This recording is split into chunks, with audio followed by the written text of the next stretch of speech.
你呢個漢奸！劉大師，我一路咁尊敬你，服從你，當你親大哥一樣，估唔到呢度日本人走狗，你點樣對師傅？係又點？我同你講，你唔好再揾師傅嚟答我。死咗個霍元甲，算得係乜嘢？你要知道，中國人已經係一盤散沙，係無藥可救噶。唔怪之你一路唔俾我哋知師傅嘅事，仲唔俾我哋報仇？原來你一路幫住日本人做嘢。而家日本人如日方中，你根本就冇得同佢鬥。點解要犧牲生命？我咁樣做啊，都係想留翻條後路俾你哋嘅咋。人渣！四師妹，到死啊！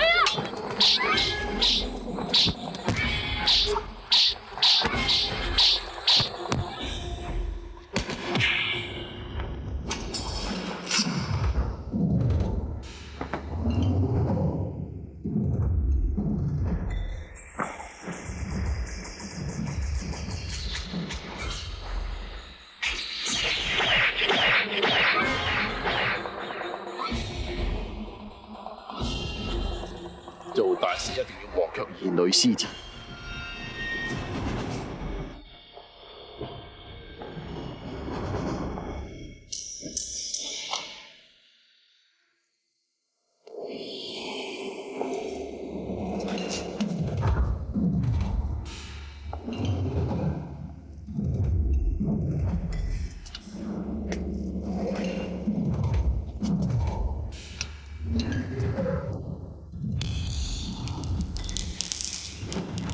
唔好怪我，太衝動。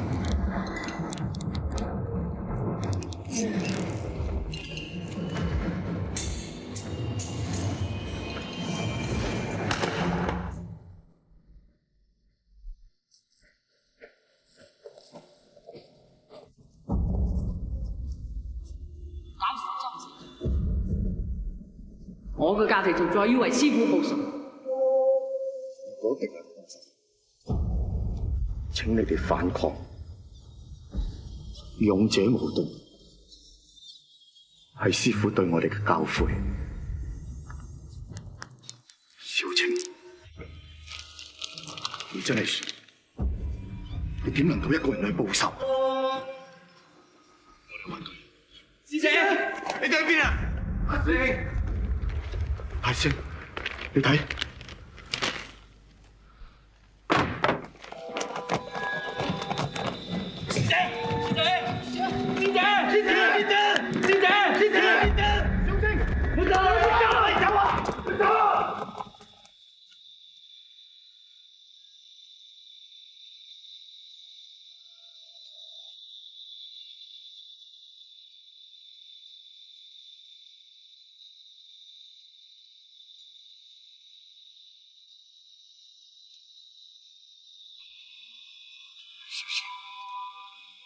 我會葬你喺師傅旁邊，你安息啦。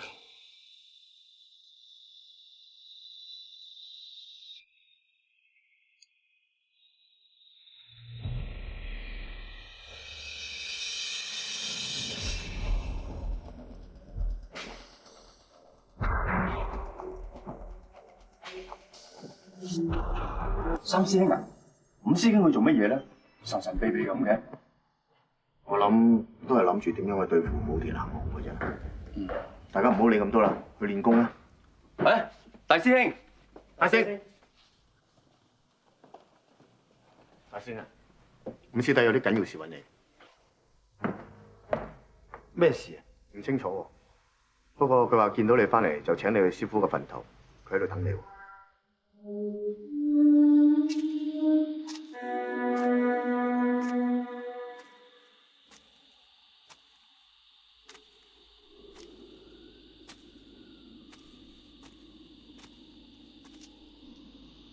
五師弟，你叫我嚟呢度做乜嘢？五師弟，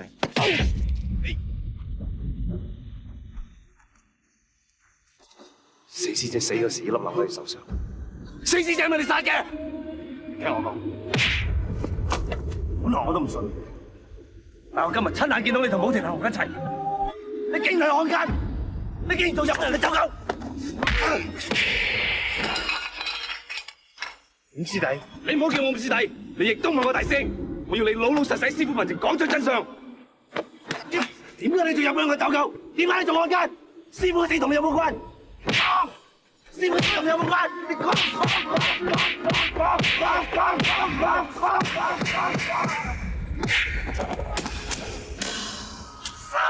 起手！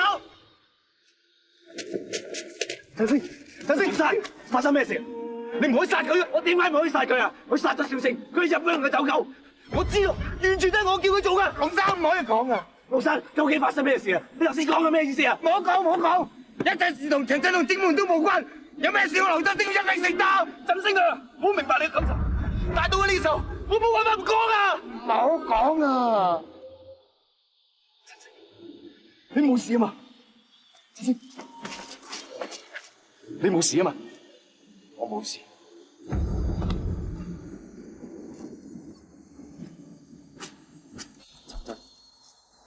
振星之所以咁做，完全為咗中國4萬萬個同胞。佢已經係孫先生喺南方成立嘅革命黨嘅黨員。我仲查到武田幸雄手上有一本奏摺，裏邊有整個侵華行動嘅計劃。若果我哋能夠得到呢本奏摺嘅話，呈上聯合國，令到日本受到國際間嘅制裁而停止侵華行動，呢個任務就落喺振星身上。但點解要殺小青？如果振星唔係咁做嘅話，小青佢可能死得更慘㗎。佢都係逼不得已嘅。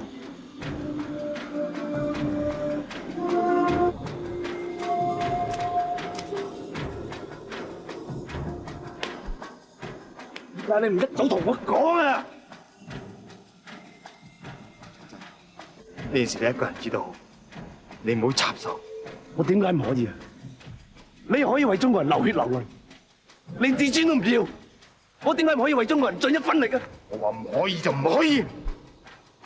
如果有咩事，師傅冇點樣發揚光大？假如日本侵華行動成功嘅話，我一樣冇機會發揚師傅嘅武學。冇過邊度有救？我點都想辦法將日本人趕出中國。振星。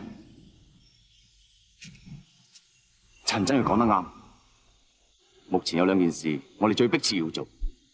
第一係要將奏摺偷渡實，呢件事最有把握能夠成功，就係你。第2件事係張大帥，張大帥佢手握東三省重兵，而東三省一直係日本人虎視眈眈嘅地方。如果張大帥唔同日本人合作嘅話，將會成為日本人最大嘅阻力。所以孫先生先派我嚟同張大帥談判，可惜一直都徒勞無功。不過我知道張大帥好睇得起陳真你，張大帥就交俾我。陳真，大師兄，一個人嘅力量係有限，點解你係啲將一切嘅責任攬晒上身？大師兄，我知道你嘅感受。我仲知道一個人去親手殺死自己師兄妹係幾咁悲痛，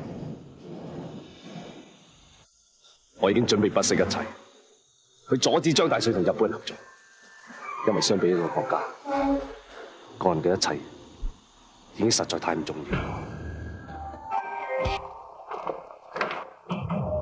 爸爸，我哋而家點做啊？我老啦，呢個遊戲我想留翻俾你玩。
俾你聽，你呢個人你死你都唔好死喺度，費事你整污咗我精武門啊！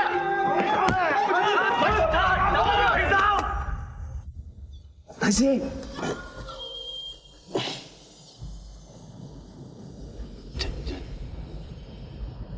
我終於成功。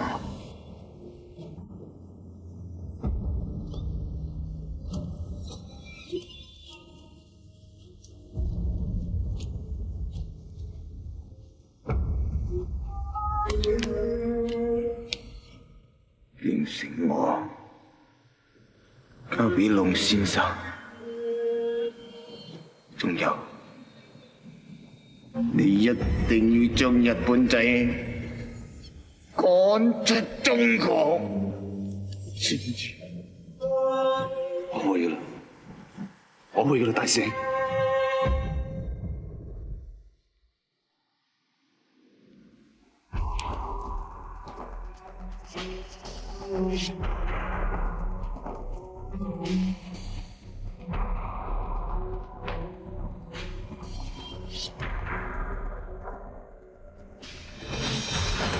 大師，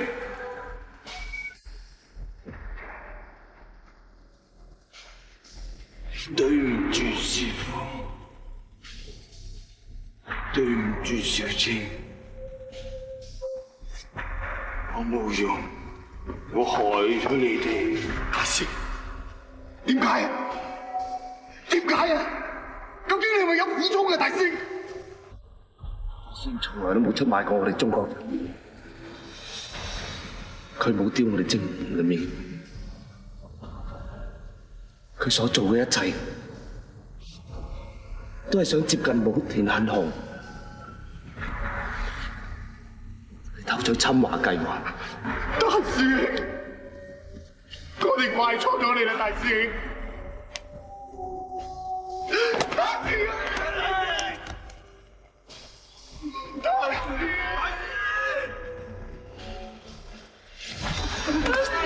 師兄啊！劉振聲，跳梁小丑。劉振聲嗰人係姓孫嘅手下，所以佢就去偷田中奏摺。佢終於都得償所願，偷到啦！我真係希望張大帥早啲睇到呢份空白嘅奏摺，等佢知道我嘅手段。英明，你同陳真一戰準備成點？我一定要殺死陳真。預備陳真，而家等於個廢人。而家石井家就只剩翻你個傳人。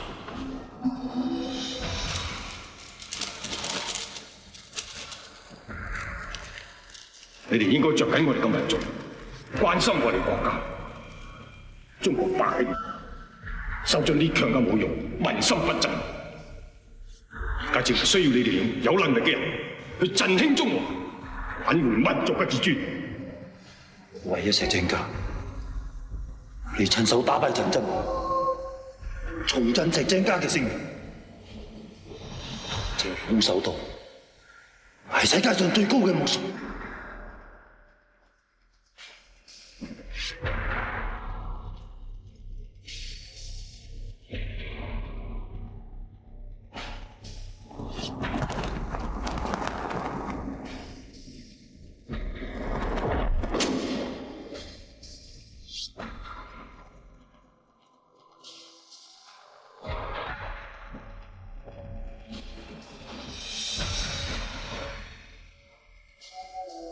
呢度每一寸土地都佔有我哋中國人嘅，每一寸地方都屬於我哋中國人。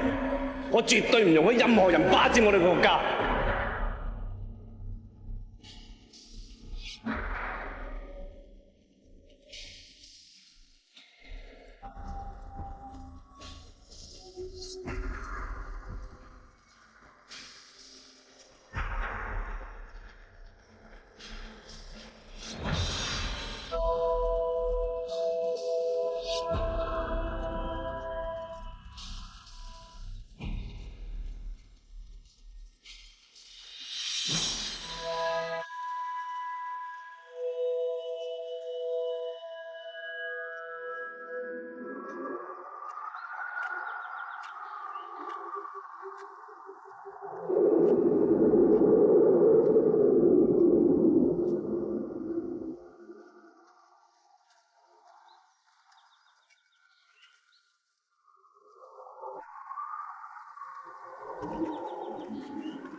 抬佢翻嚟。